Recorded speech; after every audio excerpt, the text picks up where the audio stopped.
Bienvenidos al único canal en español dedicado a la dinastía y época Tudor.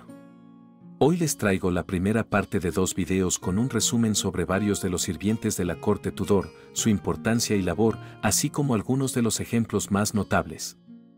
En esta primera entrega, les hablaré sobre el conocido Groom of the Stool, gentilhombre o encargado del retrete, o taburete.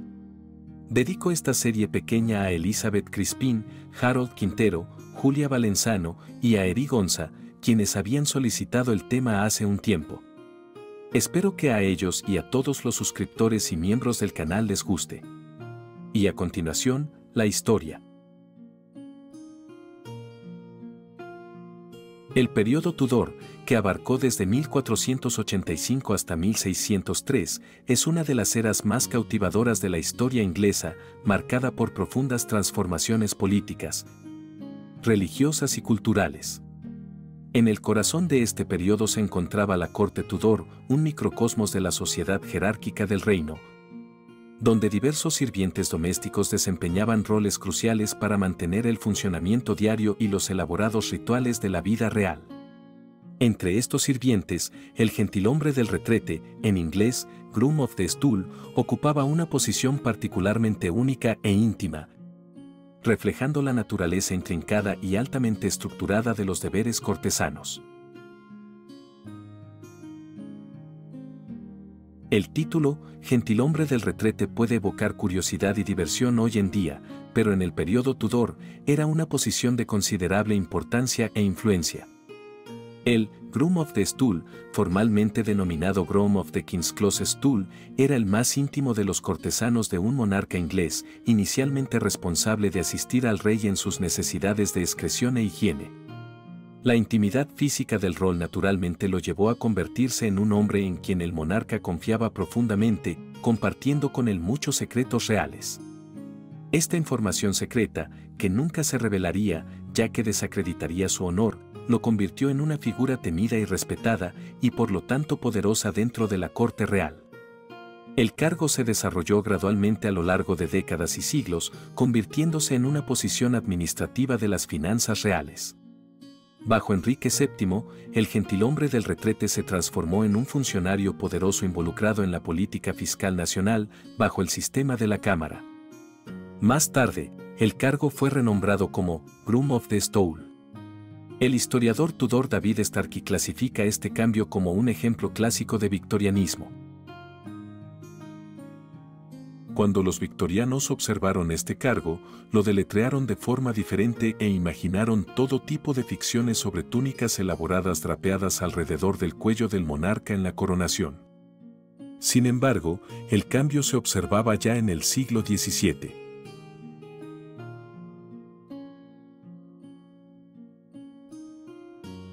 El gentilhombre del retrete era un sirviente masculino en la casa del monarca inglés que se encargaba de asistir al rey en sus necesidades de aseo. El cargo convirtió a su titular en el cortesano más cercano al rey. Los deberes en los primeros días de este antiguo cargo implicaban ayudar al monarca en el desempeño decoroso de su función corporal de excreción. Se tendrían que hacer arreglos para la custodia del taburete en sí, provisión de una habitación adecuada para su uso, con cortinas o tapices. También se habría necesitado material de lavado, agua, cuencos, toalla, etc. Se habría necesitado ayuda para desvestirse y volverse a vestir, teniendo en cuenta la gruesa y valiosa ropa de invierno que llevaban las monarcas, repleta de complejos cierres, que habría que manipular con cuidado. Cabe cuestionar si la función de la oficina implicaba la limpieza corporal íntima. La respuesta parece ser afirmativa. Es poco probable, como en la imaginación popular, que haya sido un deber exigido por el rey para estimular su ego real, sino más bien una necesidad para garantizar que el proceso se llevara a cabo correctamente.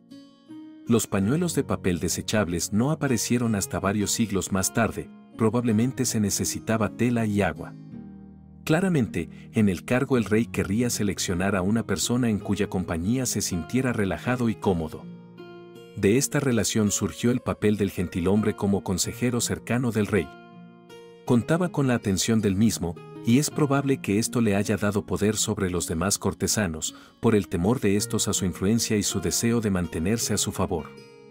Aunque haya cierto debate sobre si sus deberes incluían limpiar el ano del rey, se sabe que el groom era responsable de suministrar un cuenco, agua y toallas, y de monitorear la dieta y los movimientos intestinales del monarca, además de consultar con el médico real sobre la salud del gobernante. La denominación Groom of the Close Stool derivaba del mueble utilizado como inodoro. También aparece como Groom of the Stool, ya que la palabra Grom proviene del término en bajo franconio antiguo, Grom. En la época Tudor, el papel del Groom of the Stool lo desempeñaba una figura considerable, como Hugh de Naas, quien era miembro de la nobleza de Gloucestershire, casado con una esposa aristocrática y poseedor de al menos 4 mansiones. De este personaje les hablaré un poco más adelante en este video. La función se transformó en la de un virtual ministro del Tesoro Real, siendo una figura esencial en la gestión de la política fiscal del rey. En los primeros años del reinado de Enrique VIII, el título se otorgaba a compañeros de la corte del rey que pasaban tiempo con él en la cámara privada. Estos eran generalmente hijos de nobles o miembros importantes de la nobleza. Con el tiempo, llegaron a actuar como secretarios personales, llevando a cabo una variedad de tareas administrativas dentro de sus habitaciones privadas. La posición era especialmente codiciada, ya que permitía acceso sin restricciones al rey.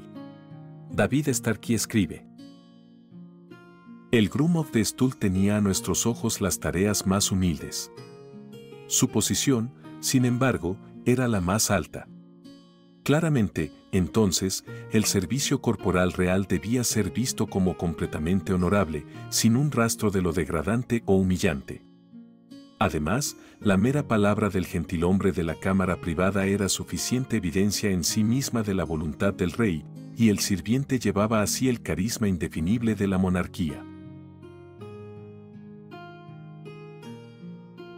El encargado del retrete estaba a cargo de todas las actividades y asuntos de la alcoba del rey y otras estancias privadas, asegurándose de que el monarca estuviera bien vestido y bañado, que su cama estuviera hecha e incluso que sus finanzas personales estuvieran en orden. Tracy Borman escribió que a veces los encargados tenían control para gastar dinero en efectivo. Antes de que las habitaciones privadas y la privacidad se asociaran con estar solo, los monarcas estaban rodeados de sirvientes y asistentes a todas horas del día, y a menudo dormían en la misma habitación que los asistentes.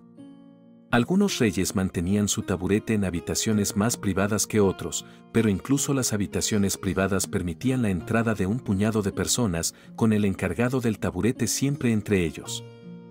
Otros miembros de la corte a menudo temían a los encargados del taburete, ya que tenían conocimientos muy confidenciales sobre asuntos políticos y personales y, lo que es más importante, el oído del rey. Veremos después que a Sir Anthony Denny, uno de los gentilhombres de Enrique VIII, incluso se le asignó la responsabilidad del sello real, que actuaba como su firma en los documentos. Lucy Worsley escribió que el encargado del taburete recibía una llave dorada especial atada a una cinta azul para manipularla, de la cual no se pudieron hacer otras copias, solo para las habitaciones personales del rey. Los asistentes personales en general estaban orgullosos de sus símbolos de estatus como tales, añadió, y a menudo alardeaban de ello, pero ser el groom del rey era lo más codiciado de todos. Sir Michael Stanhope fue el último de los encargados del taburete en la época Tudor, ya que sirvió al joven Eduardo VI, y este fue el último monarca masculino de la dinastía.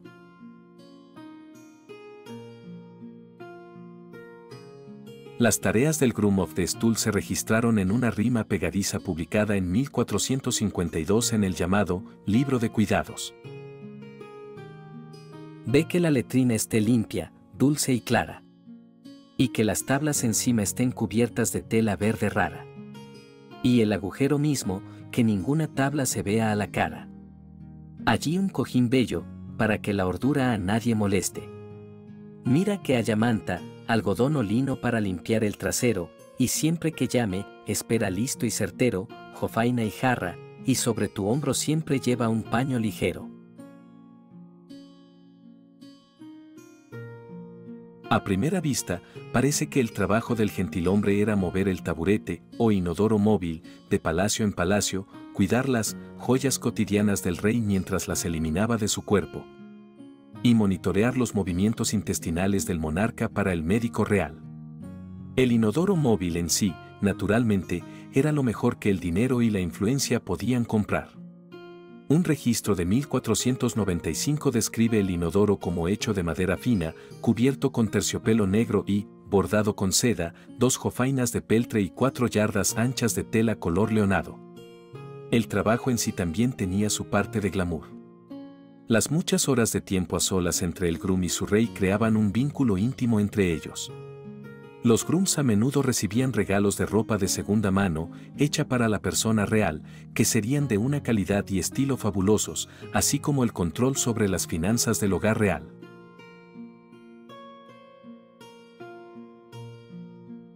A continuación, les presento una breve lista de los encargados del taburete durante la época Tudor, con algunos de sus datos biográficos más importantes.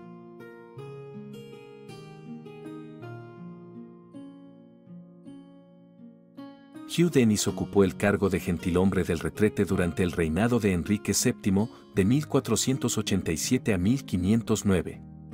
Él fue cortesano de dicho monarca y de su hijo y sucesor, el entonces joven Enrique VIII.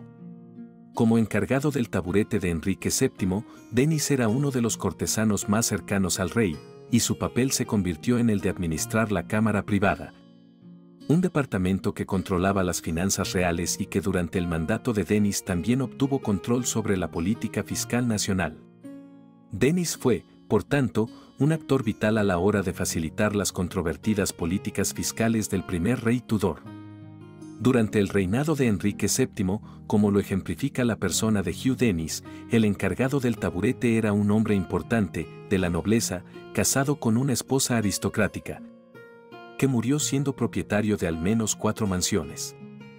Es posible que el papel haya cambiado durante el reinado de Enrique, ya que Dennis parece haber ganado mucho dinero en una etapa avanzada de su vida, como lo demuestran las fechas de compra de sus mansiones.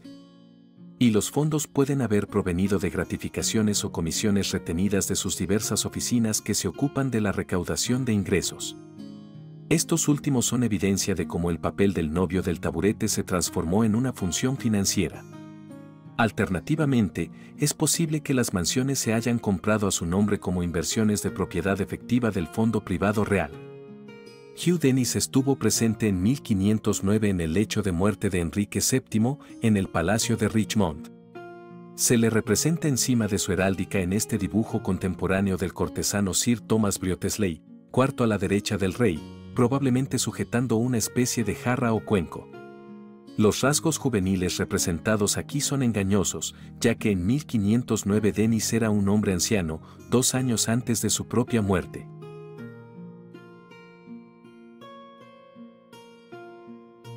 William Compton fue un influyente cortesano durante el reinado de Enrique VIII, desempeñándose como gentilhombre del retrete desde 1509 hasta 1526. Nacido en 1482 en una familia noble, Compton era hijo de Sir William Compton y Elizabeth Wriothesley. Su papel en la corte lo convirtió en uno de los confidentes más cercanos del rey, y su influencia se extendió a través de su participación en la administración de la corte y la cámara privada. Compton también recibió el título de barón de Compton en 1525, lo que reflejó su creciente estatus y riqueza. Durante su tiempo en el cargo, fue conocido por su habilidad en las intrigas de la corte y su capacidad para mantener el favor real. Compton se casó con Anne Wriothesley, quien era hermana de la esposa de su sucesor en el cargo, Sir Henry Norris. En 1510, Compton estuvo involucrado en una disputa pública con Edward Stafford, tercer duque de Buckingham, por la supuesta aventura del rey con la hermana casada del duque, Lady Anne Hastings. Alrededor de 1519, Compton se involucró con la propia Anne. En 1521, Enrique envió a Compton a arrestar al hermano de esta última, el duque de Buckingham, quien luego fue ejecutado por traición.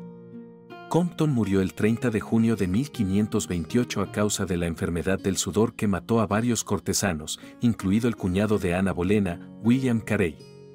Fue enterrado en la capilla de Compton Winyates. Sir Henry Norris, que ocupó el puesto de gentilhombre del retrete tras William Compton, fue un destacado noble y confidente de Enrique VIII. Estaba a cargo de los caballeros de la cámara privada del rey. Según Eric Ives, en esta posición Norris no solo era el confidente del rey sino también quizás el amigo más cercano que tenía él mismo. Nacido en 1497, Norris era hijo de Sir Richard Norris y Margaret Bixton. Su carrera en la corte comenzó como un cercano asesor del rey, y durante su tiempo en el cargo, se convirtió en una figura central en los asuntos políticos de la época. Sin embargo, su relación con Ana Bolena, a quien había servido como chambelán, lo llevó a ser acusado de traición en 1536. Norris fue ejecutado junto con otros asociados de Ana Bolena en una serie de eventos que marcaron el final de dicha reina consorte.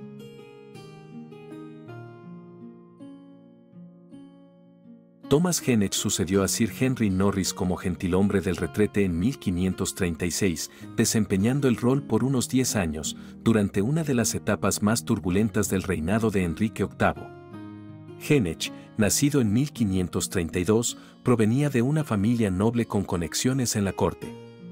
A lo largo de su carrera, Heneage fue conocido por su lealtad al rey y su habilidad en la administración de la corte.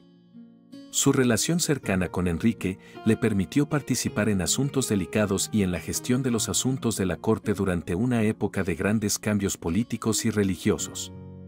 Fue a Thomas Heneage y a Anthony Denny, como sirvientes a quienes usaba en secreto, a quienes Enrique dio una de sus confidencias más íntimas sobre su cuarta esposa, Ana de Cleves, diciéndoles que dudaba de su virginidad a causa de sus pechos tan flojos.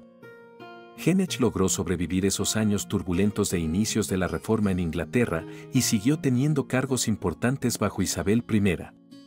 Se convirtió en caballero de la Cámara Privada alrededor de 1565. En esa época, se dice que la reina coqueteó con él, poniendo celoso a su favorito, Robert Dudley, primer conde de Leicester. Sin embargo, hasta ahora Heneage se había llevado bien con Leicester y este último, en su testamento de 1587, lo llamó «mi buen viejo amigo». En 1570, ascendió a tesorero de la Cámara Privada de la Reina y fue nombrado caballero en 1577.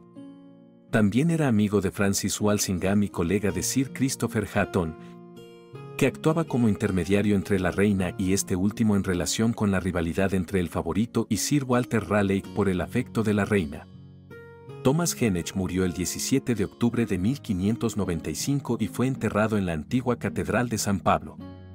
Su tumba y su monumento fueron destruidos en el Gran Incendio de Londres en 1666.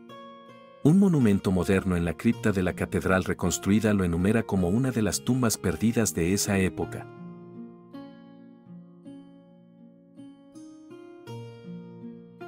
Sir Anthony Denny fue el último gentilhombre del retrete durante el reinado de Enrique VIII. Nacido en 1501, Denny era un miembro de una familia noble que había ganado influencia durante el reinado de Enrique. En 1539 fue nombrado caballero de la Cámara Privada y fue su miembro más destacado en los últimos años del rey Enrique, teniendo junto con su cuñado, John Gates, el cargo del sello seco de la firma del rey, y asistió a este último en su lecho de muerte. Denny era miembro del círculo reformista que contrarrestaba la influencia religiosa conservadora del obispo Stephen Gardner. Era un hombre rico, habiendo adquirido varios señoríos y antiguos lugares religiosos distribuidos por el Tribunal de Aumentaciones tras la disolución de los monasterios. Recibió el cargo de encargado del retrete real en octubre de 1546 y ayudó a finalizar el testamento de Enrique en su lecho de muerte en 1547. Denny argumentó específicamente ante el rey en varias ocasiones contra la eliminación del obispo Gardner del testamento. El propio Denny fue el hombre que le avisó al monarca sobre su próxima muerte y le aconsejó al viejo rey que se preparara para su agonía final. Su posición le dio tanto el poder de controlar quién veía al gobernante en sus últimos años, en los que pasó mucho tiempo en las cámaras privadas, como el poder de influir a través de su relación personal con el anciano rey. Junto con Sir William Paget, secretario principal, Denny es sospechoso de haber fijado la elección de los llamamientos progresistas, encabezados por Edward Seymour. En 1549, durante el escándalo de Thomas Seymour, Denny fue enviado a Hatfield House para arrestar al tesorero de la entonces princesa Isabel, Thomas Parry, y a su cuñada Cat Ashley. Denis se unió a las fuerzas levantadas contra la rebelión de Robert Kett en agosto de 1549 contra el gobierno de Eduardo VI, pero murió en septiembre de ese año, siendo enterrado sin monumentos de piedra sobrevivientes en la iglesia parroquial de Santa María en Cheshunt, la sede familiar en Hertfordshire.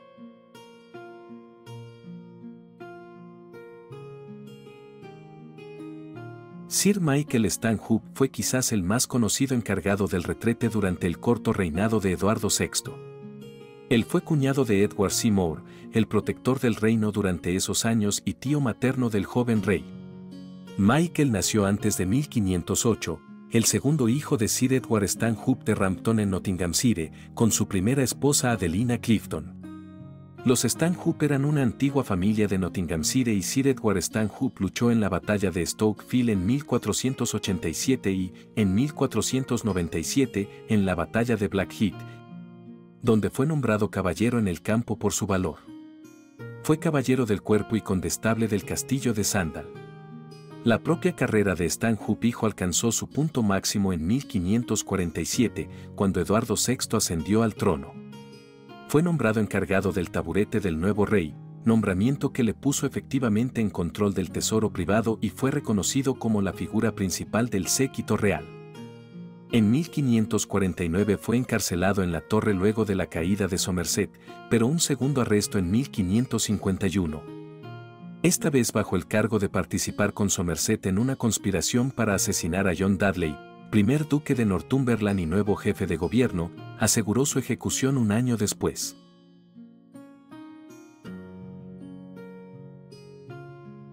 En su libro, Sovereign Ladies, Maureen Waller señaló que las reinas tendían a no emplear este servicio real en particular, aunque podían casarse y ocupar una posición poderosa a través de un encargado del taburete. Una mujer llamada Catherine Ashley ocupó el puesto de la reina Isabel I en el siglo XVI, aunque en realidad era la dama principal de la cámara privada y atendía a la reina en su salón privado, ayudándola a bañarse y lavarse el cabello. En los tiempos modernos y a partir de 2006, la reina suele tener su propio baño privado, añadió Waller. En efecto, el cargo de Groom of the Stool cayó en desuso durante los reinados de María e Isabel, quienes no requerían un sirviente masculino para ayudarlas con sus necesidades íntimas. En su lugar, Isabel confió estas responsabilidades a sus damas de la cámara. En Escocia, los valets de la cámara como John Heap tenían un papel equivalente. Con la ascensión de Jacobo I, el cargo masculino fue revivido como el de señor caballero de la cámara, quien siempre era un gran noble con considerable poder debido a su acceso íntimo al rey.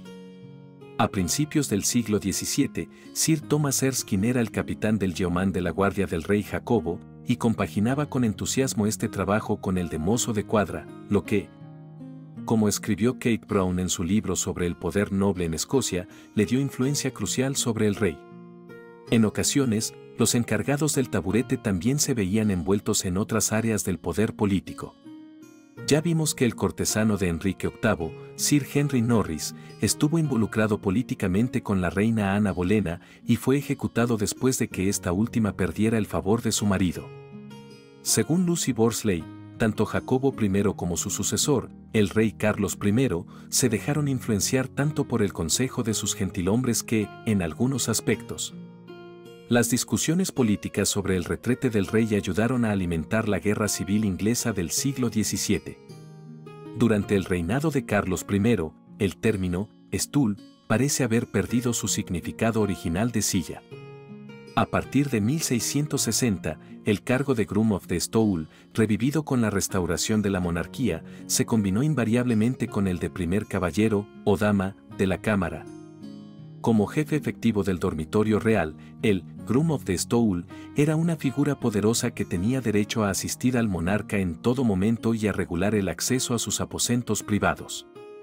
Incongruentemente, el cargo de gentilhombre del retrete continuó durante el reinado de la reina Ana Estuardo, cuando fue ocupado por una duquesa que combinaba sus deberes con los de señora de las túnicas. Con la llegada de la dinastía de los Hanover, el cargo continuó siendo significativo. Durante el siglo XVIII, el Groom of the Stool se convirtió en una figura clave en la administración del palacio y en la gestión de las finanzas reales. La posición continuó evolucionando, alejándose de sus orígenes más íntimos y centrándose en funciones administrativas. En esa época, el cargo comenzó a ser nombrado en la llamada Gaceta de Londres. En 1726, John Chamberlain escribió que, mientras que el Lord Chambelán tiene supervisión de todos los oficiales pertenecientes a la Cámara del Rey, el precinto de la Cámara Real está totalmente bajo el Groom of the Stole. John Chamberlain define al empleado como el primero de los caballeros de la Cámara, traduciendo su título del griego como Groom o sirviente de la larga túnica o vestimenta. Explica que tiene la oficina y honor de presentar y poner la primera prenda de su majestad o camisa cada mañana y de ordenar las cosas de la Cámara. Para 1740, el Groom of the Stole se describe como teniendo el cuidado del guardarropa del rey.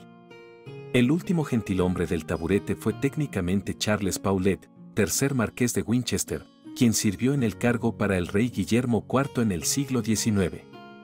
El cargo volvió a caer en desuso con la ascensión de la reina Victoria, aunque su esposo, el príncipe Alberto, y su hijo, Eduardo, príncipe de Gales, emplearon cortesanos similares. Pero cuando Eduardo ascendió al trono como rey Eduardo VII en 1901, discontinuó el cargo.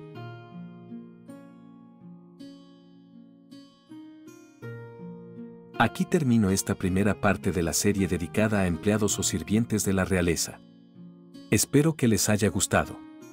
La segunda y última entrega traerá otro resumen sobre otras de las responsabilidades cortesanas de la época, nombres de cargos que usualmente escuchamos en las series de televisión o en películas. Hasta entonces, les deseo un lindo día.